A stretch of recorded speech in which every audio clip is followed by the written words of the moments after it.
Hello, Canucks fans. Pete and Doug here at the Canucks Speakeasy, episode 164. Today is what is today, Doug? I think it's Tuesday. It's definitely no, it's Wednesday, isn't it?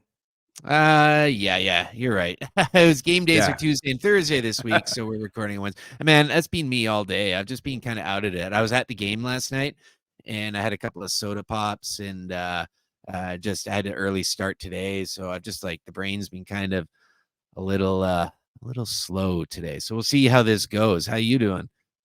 I'm good. It's the 11-year anniversary since the golden goal as well. Sidney Yeah, Crosby, right? So I know. that was 14 11 years years ago ago. today. Yep. 11, 14 years ago.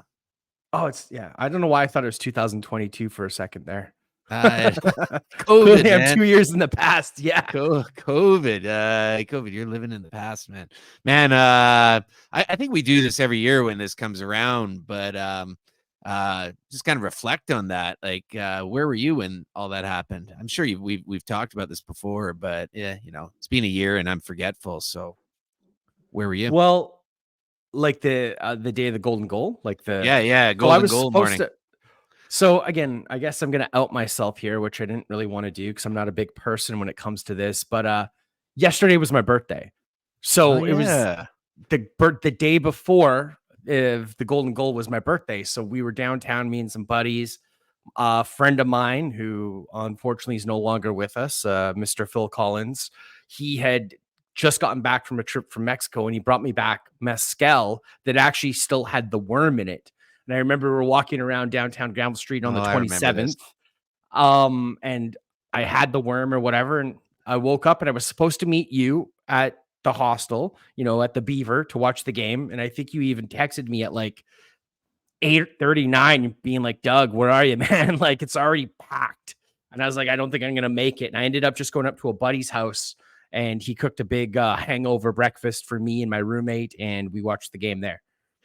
Well, yeah, happy belated. I always know your birthday's right around now. I have a couple of friends late February who all keep their birthdays quiet, and I always forget. Yeah. And then all of a sudden, it's like, oh shit, happy birthday, Rico! Happy birthday, Doug! They all like just kind of sneak up right around now. So happy belated. I know you're not a big birthday guy. Yeah, I was on Granville Street for all that, and that was crazy. That was a good day. And it's kind of funny that Sidney Crosby wakes up and he's in Vancouver this morning. Kind of Yeah. interesting. I thought as well. Like, can't help but look at that rafter or the banner up in the rafters when I was at the game last night and look down and see Sid there. And I mean, the Penguins are one of those teams. Like, it's hard for me to hate on the Penguins. Like I'm not even really angry that we lost the game last night. Like, it's we beat them 4-3 in overtime in their building. They did the same to us, but it's really hard to hate a team with Sidney Crosby. And even like, don't have to be the biggest Chris Letang fan, but everything he's been through and still going. And, Malkin's being a stalwart there. And it's kind of tough to hate on the Penguins like I hate on the Bruins. That was a great game. I wasn't at that game, but that was awesome, that win against Boston. But yeah, you look at Sid, it's like that's a guy that's kind of tough to hate.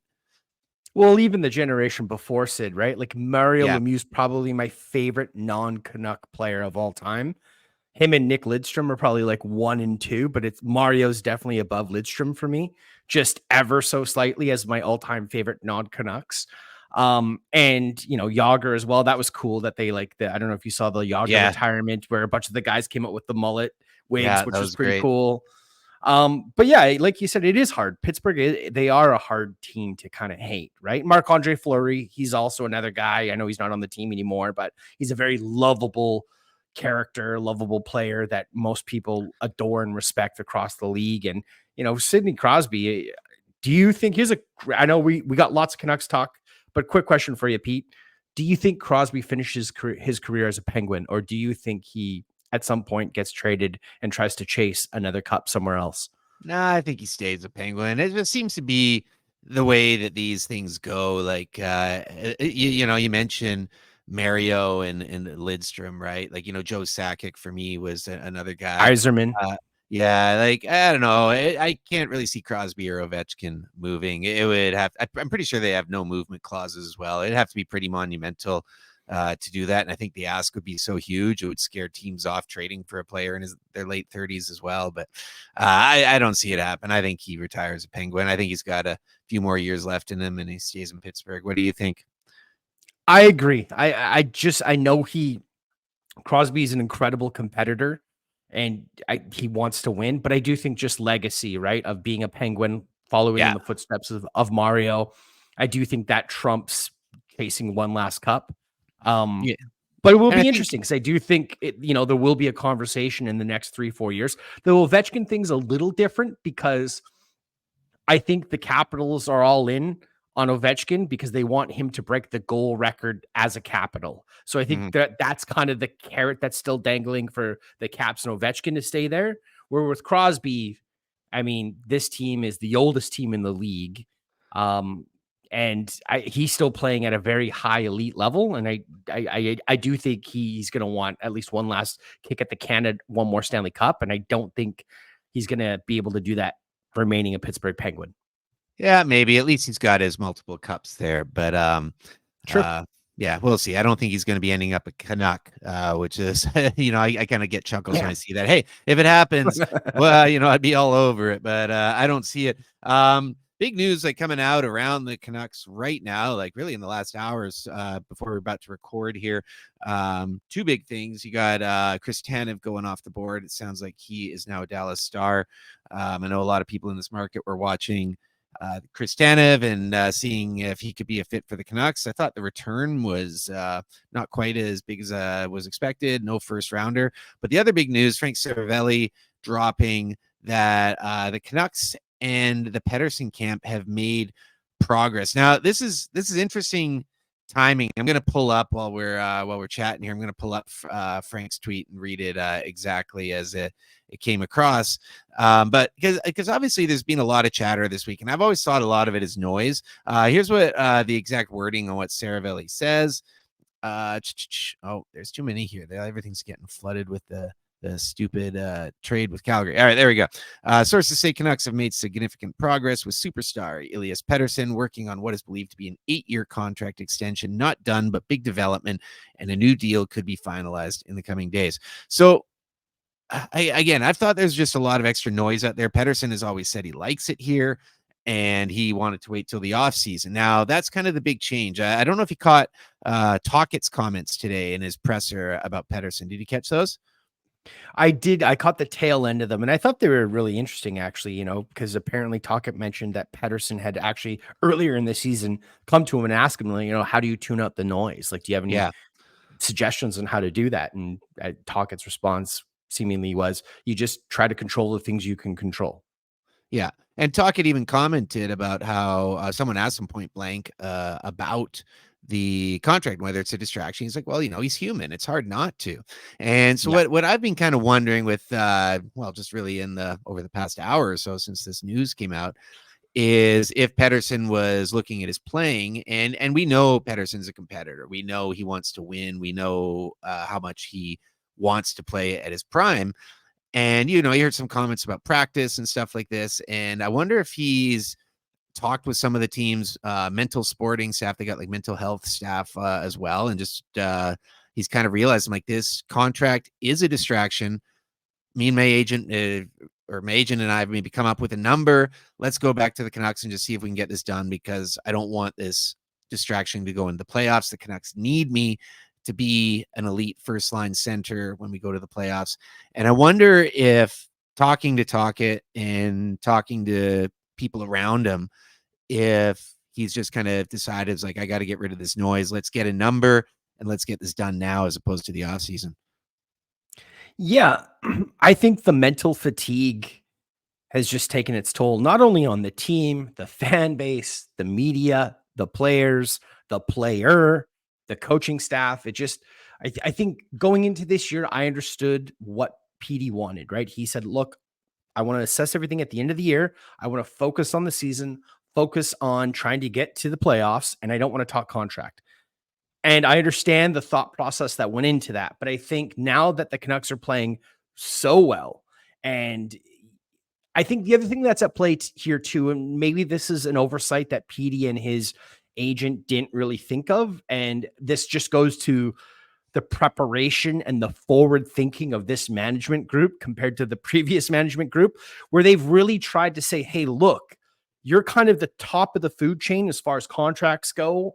And we need to know what we'll have left for guys like a Teddy Bluger or potentially a Dakota Joshua. Can we keep an Elias Lindholm? And I think they kind of need that one peg, that, that shoe to drop, which is the Petey thing. And I think this is why the management group, I think, has been a little bit frustrated with just not knowing his intention at all, because they're trying to get everything else in play and they're thinking 3-4 moves ahead, which is great. But I think that has put more pressure on Petey to kind of come to terms and make a decision. And, I understand, he just wants to focus on the season. But because the team's playing so good this year, it just made it a lot harder. And what he thought would be what wouldn't be a distraction for him has become a distraction. And I think that's why maybe him and his agent, and the Canucks brass have sat down and started to at least put together the structure of what a potential extension would look like. And this is Vancouver, man. It's a Canadian market. The noise is so loud here. I mean, yeah, we're both on Twitter. We both check, Well,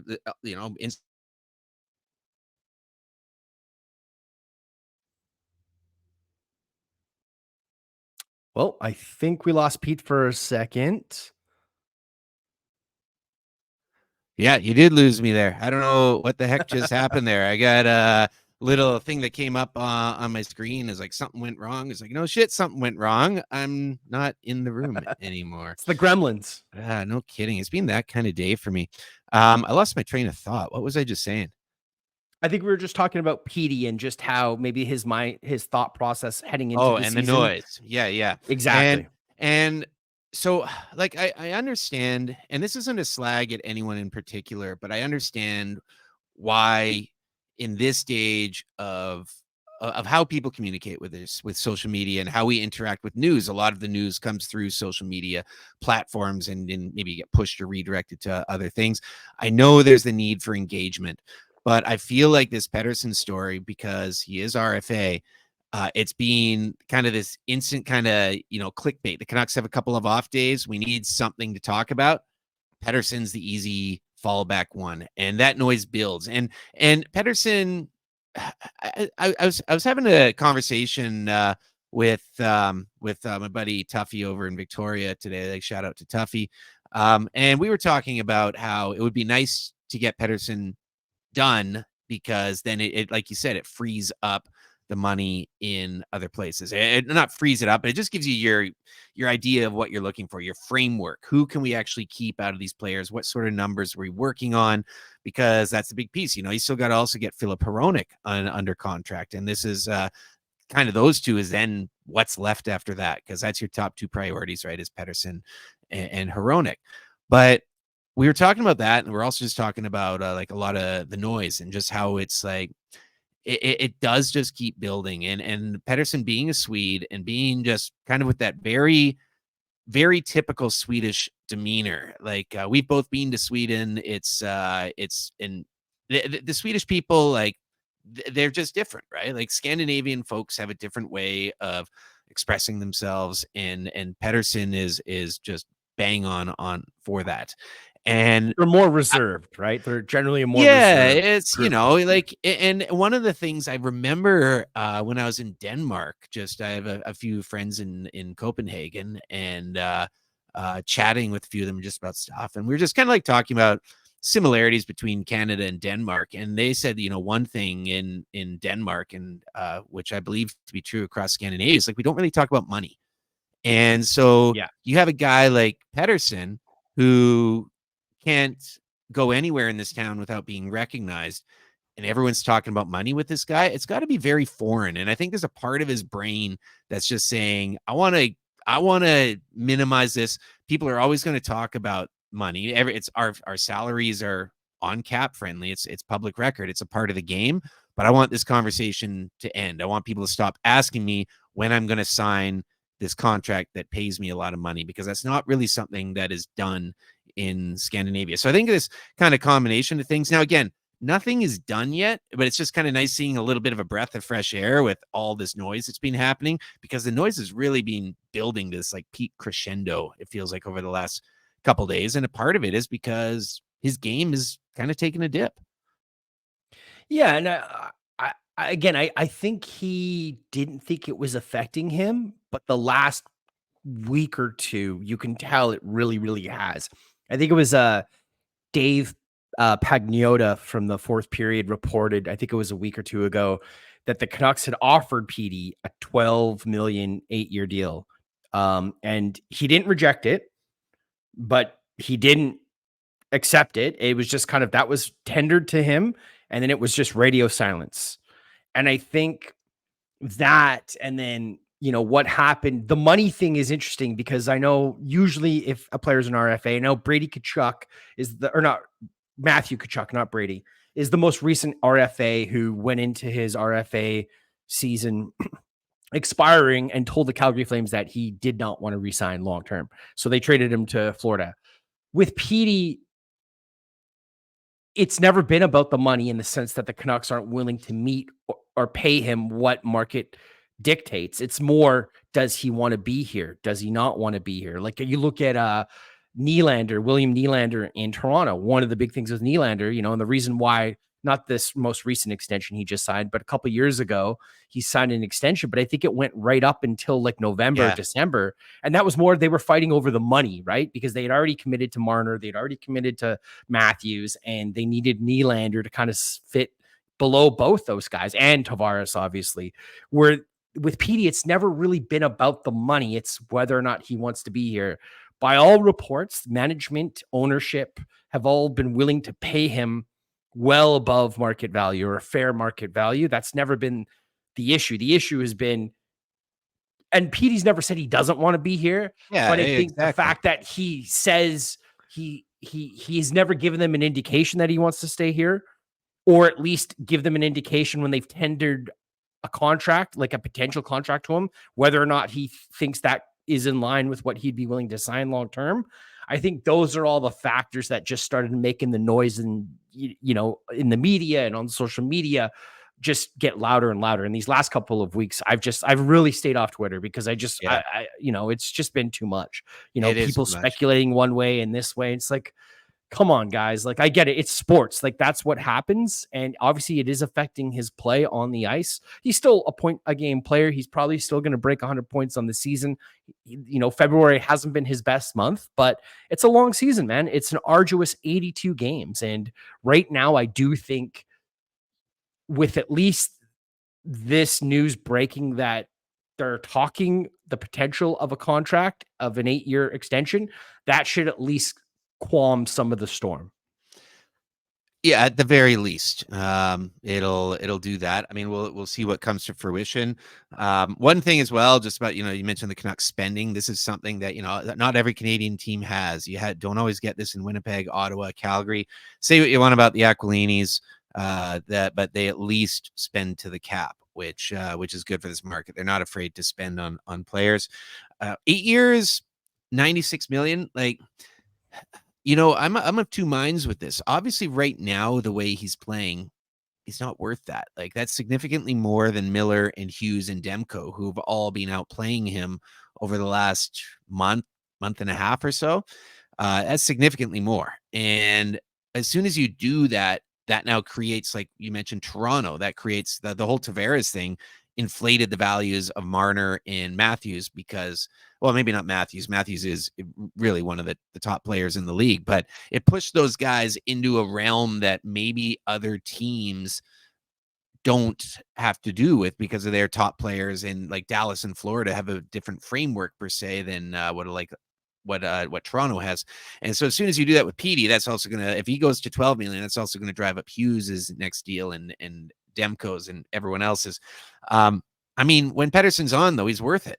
I just wonder right now, again, like, this is all just speculation out there. I just wonder if that's actually the number. I don't know. Like, I did have pegged for a long time. I was saying about 11 and a half. So 12 is slightly larger than that. So maybe that gets the deal done. I'm not too fussed. It's not my money. The cap's going up. We do have some dead weight cap coming up as well. But Right now, I'm not crazy about it, but I'd be pretty happy still just to get this done. Like, just get it done, and then get Heronic done, and then we can figure out what's after that. Yeah, and I do, because Petey's always indicated that his most important thing is he wants to win. And I do wonder, and obviously it's, the difference of 500,000 over 8 years per year is, that's quite significant, to be fair. It's an extra $4 million. But, would he be willing to take a little bit of a hometown discount, so to speak, to try to help facilitate a win? I also think, heading into the playoffs, this team's, despite their struggles the last, 3 weeks or so, this is a playoff team. Does that change, right? Does it change, his thought process and like how much money he's going to ask for? If they can go on a bit of a run and, I'm not saying they're going to win the Stanley Cup this year, but it just kind of puts the frame of, what it takes to win and the pieces you're still missing and how you can add to this team. Cause like you said, that OEL next year, it's not too bad, but I think it's the third or the fourth year of that Both. buyout. It's a Yeah, both. real kick in the nuts. Yeah, it's For the over 4 Canucks. million those years. Well, there's Years one three year and where four. it's like 6 or 7, isn't it? I believe No, there's no, one. it goes it doesn't go that high. It's like 4.1 or something for years 3 and 4. Okay, I but can't still, that's a quite remember it. huge. Oh yeah. And despite the cap going up, like that's a huge amount. And you're essentially working at a deficit then, right? Because every other team's say spending 100 million and you're only allowed to spend 96 million. You know what I mean? And that's the difference Some between, uh, some good a math depth there, Doug. scoring defenseman or a winger. Some good math. That's almost as good as your other 11 one when you're years. saying, yeah, when it was 12 years there, but you're on fire with the numbers today. Yeah, I mean the thing as well that like I kind of just briefly touched on this, but like JT Miller and what the Canucks Yeah. signed him to. JT Miller has, man, 9 goals over the last month. Pettersson is 2. Garland's got more than him over that time as well. But JT Miller, what he is doing right now is pretty remarkable. And I just want to give him some more praise. At the game last night, there was a JT Miller chant that erupted, which was Could fantastic. hear it on the TV. Yeah, awesome. That's great. And it was very spontaneous. It just kind of started in like several corners of the arena all at once. It felt like. And it looks like Pete dropped out again. Yeah, strike 2. I don't know what's going on, man. I didn't get any of this when I was in La Paz. My computer just doesn't seem to be too happy here today. I can call in from Bolivia, but I can't do it from the West End. But Miller is doing something that I'm having a tough time really remembering when a player in the regular season did this with Vancouver. And like, I mean, Hughes has still been playing great. Demko was phenomenal, I thought, last night. Demko's been out of this world. But JT Miller, what he is doing right now is really quite special. And he's not only just like scoring goals, he's hitting, he's won both sides of the special teams, he's leading. Like, I mean, this is a contract that's going to get fantastic value, I think, for a while, maybe not the last year or so of it. But I wonder as well, like, when you look at the Canucks cap numbers, again, Pettersson's going to be a big jump, but if whatever it is, but Miller, man, I just want to give him a whole heap of praise because he is just being a beast lately. It is fun to watch. I love the power forwards, man. I love it. We've got our own Rick Tocchet on the ice. I liked Rick Tocchet when he was a player because that was the type of guy I always like to get in the early EA Sports games, those big power forwards that just bump everyone off the puck. So I loved Rick Tocchet back then. And I feel like JT Miller is, I dare I say, might be our best true power forward ever. I mean, Bertuzzi comes to mind. But I can't really think of anyone else that's really in the same vein as being a power forward with this team. And JT Miller's going to have the longevity of it as well. He's going to have more time played than Bertuzzi. So it's the way he's playing. It's tough to argue, I think. Yeah. Look, I think that 2-3 year run Bertuzzi had where he was, the West Coast Express line was the best line in hockey. I don't think Miller's quite gone to that dominance physically on the ice. To me, the only other guy that is like this, like the way that Miller's been playing that I can think of, he was better defensively than Miller has, although Miller has taken some steps this year and become a better two-way player, is Ryan Kessler, right? Yeah. Like to me, Yeah. like he's kind of the Kessler. If you're to like try to peg players from the 2011 team to this, he's kind of like the Ryan Kessler. Kessler was a For better sure. two-way For player, sure. but Kessler had that power game at times as well. He was also, Kessler was a great skater. He was really fast.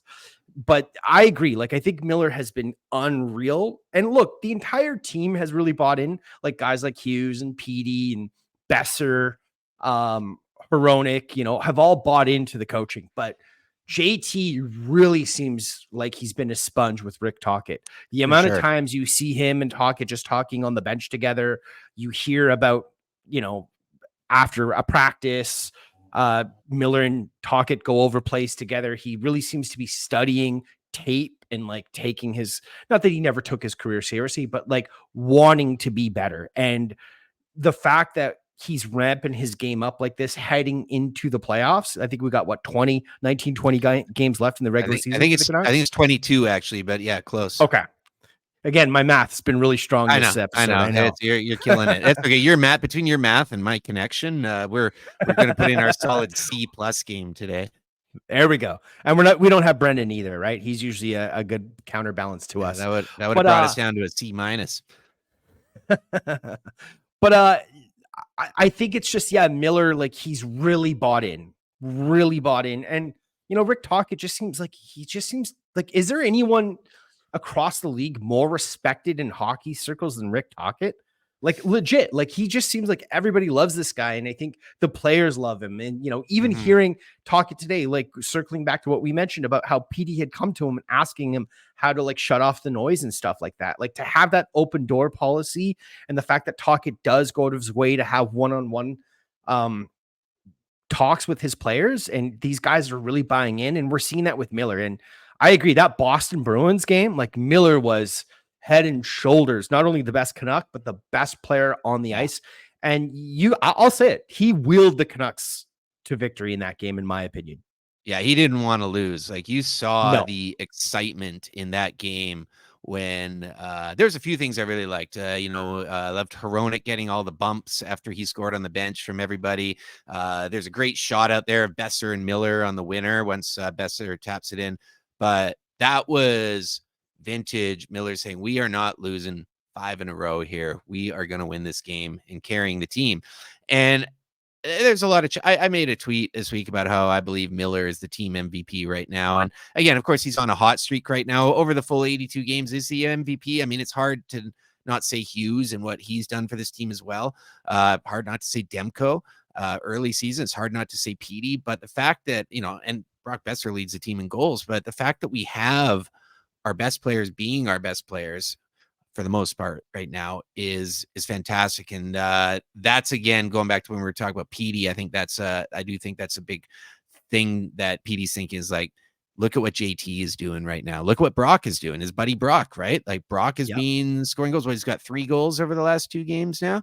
Hoglander. What about Hogs? Yeah. Hoglander's 2 goals away from being a 20-goal scorer. Isn't that amazing? Hoglander's sitting at 18 goals and deserving it. And it gets me excited as well. Not to go too off topic, but it gets me excited for Podkolzin next year because I think Podkolzin and his trajectory right now, although kind of a year behind, even though they're the same draft class, what's happening with Podkolzin is getting me excited. And then, of course, Lekaramaki, what he's doing, that's getting me excited too. If he comes over and you develop him in the A as well. Atu Ratti is on, I think, a heater right now for as well. He's playing really well. I think he's got 7 points in his last 7 games. Wow. And we should talk about Arshdeep Bains, speaking of the call-ups. Oh, yeah. How do you think he's looked over his 4 games?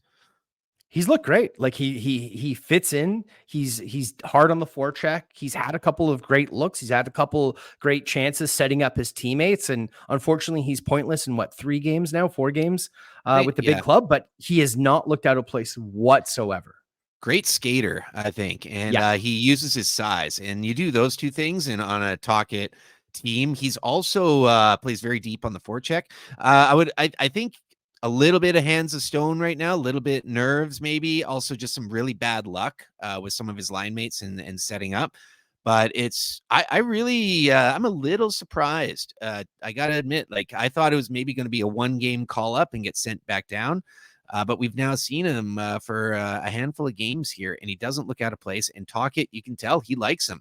He isn't sitting the guy, at least not yet. But I've been quite impressed with him. I think the Canucks have something with Arshdeep Bains. It's found money, local kid. I remember the year that he I think it was his last year, his draft year. I can't remember, but McDavid was the only guy in the dub who had more points than him.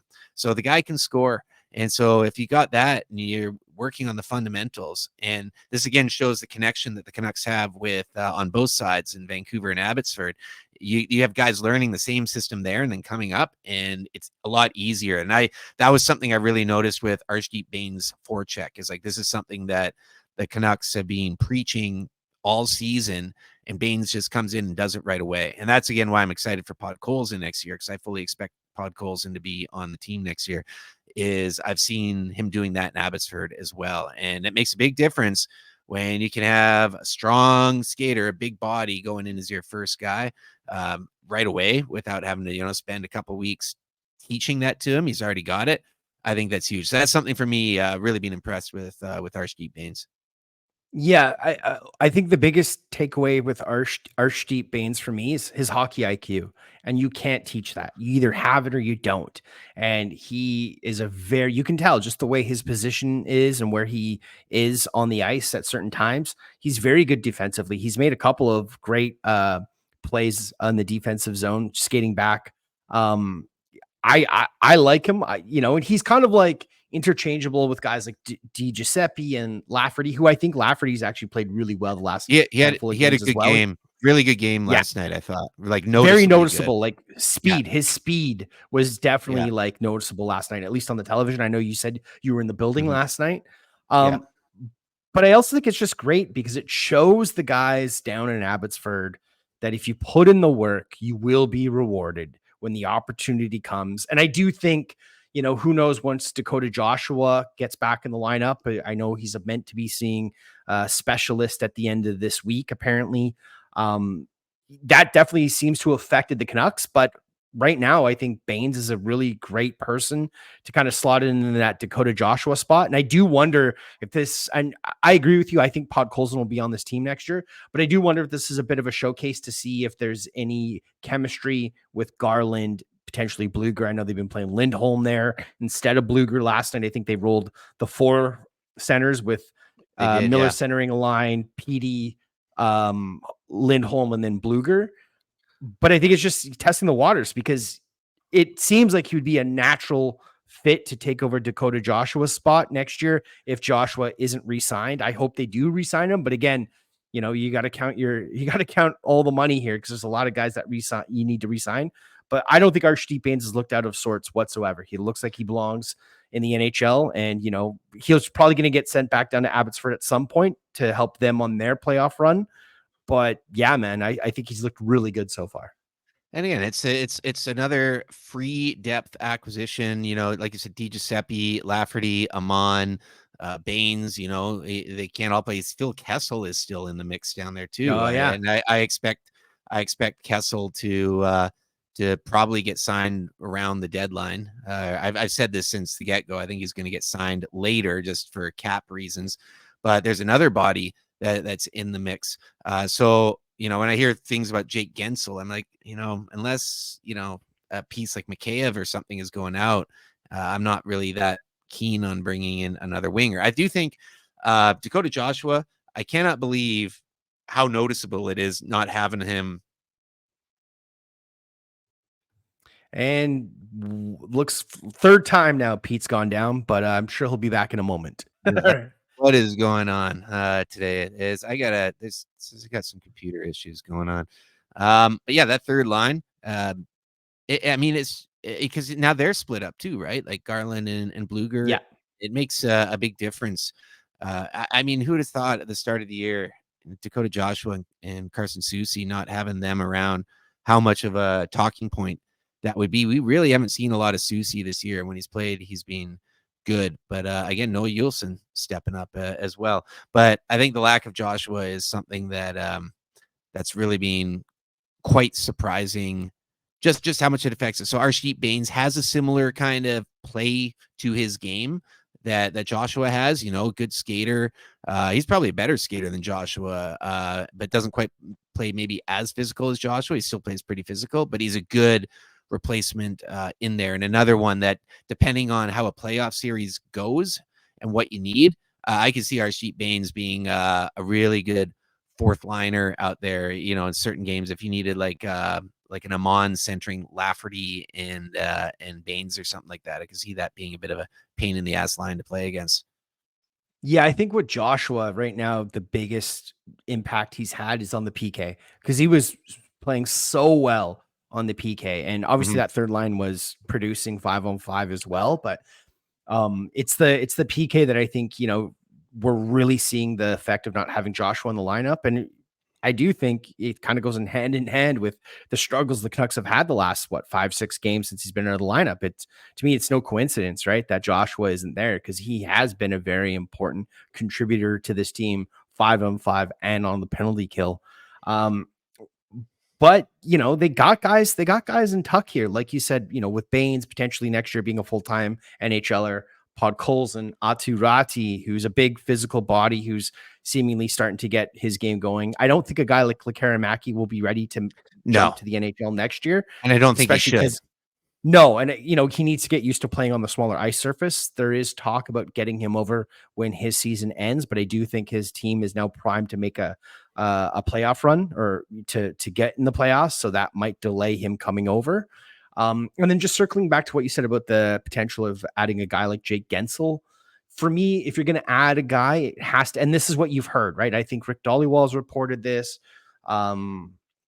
Locally, is that if the Canucks are going to trade one of their top tier prospects, whether that's a Lekaramaki or a Tom Wielander, I don't think it's going to be for a rental like a Gensel. I think it would be for a guy that is signed to a decent deal that still fits in that age range. Like, I don't know, I'm throwing a name out there. I'm not saying this is going to happen, but like a Travis Konechny, right? Mm-hmm. Obviously, Philly's trying to rebuild. They're trying to restock the cupboard. Konechny, I think, would be a great addition for this team. He signed to a pretty good deal for the next 2-3 years. That would make more sense than a guy like Gensel, who's going to be a straight up rental. And then the other issue for me with Gensel is, yes, he has been a 40 goal scorer twice in his career, a playoff performer. But my biggest issue is he gets injured far too often.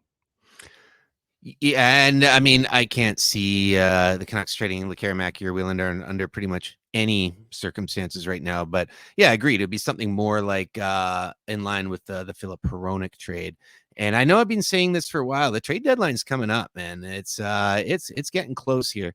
And I wonder if there's I mean, Hronek deal came out of nowhere. I wonder if there's things that they're looking at that are just going to come out of nowhere, because it really did. Nobody seemed to have a sniff that the Canucks were after Philip Hronek in this market. It just kind of happened.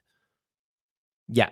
The guy, look, I don't think they're going to trade him, but the guy who definitely seems disgruntled, who is very young and I think has extremely high potential, is a David Yurchik out of Columbus.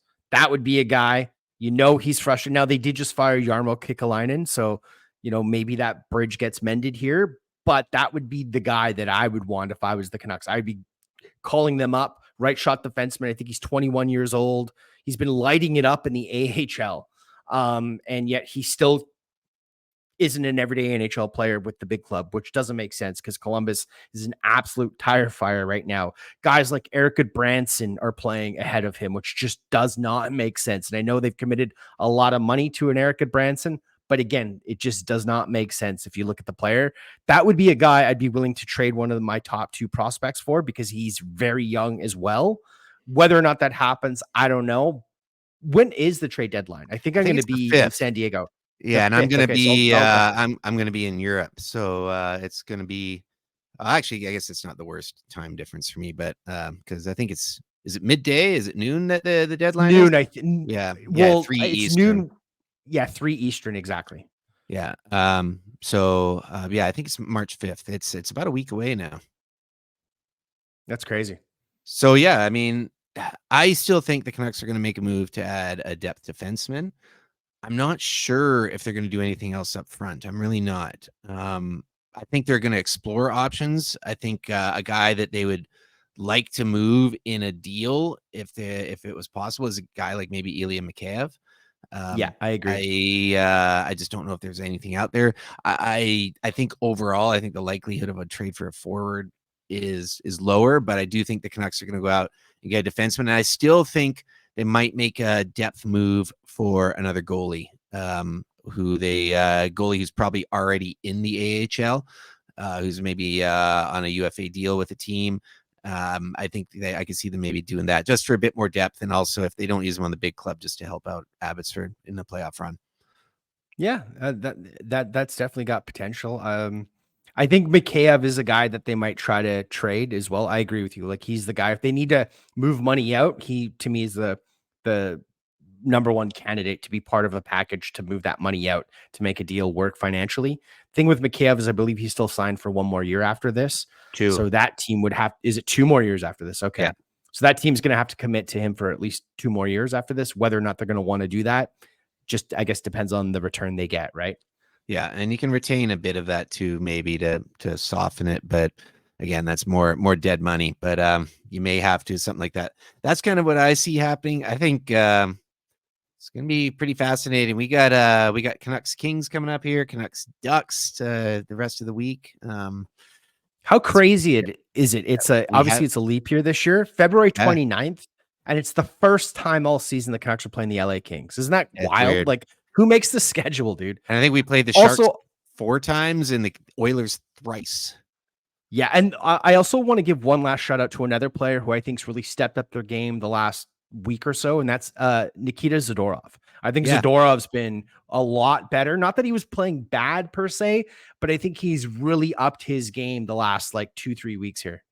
Yeah, and with that, with the big men, Tyler Myers is skating like I've never seen him skate before. He's had at least in the Boston game and the Pittsburgh game, he had twice had times where he jumped in the rush and made a couple of nice moves into the slot. I'd never seen him do that in his Vancouver time. It's quite surprising, but yeah, both the big guys have been playing well, and we need that going into the postseason. Need the big guys to play like big guys.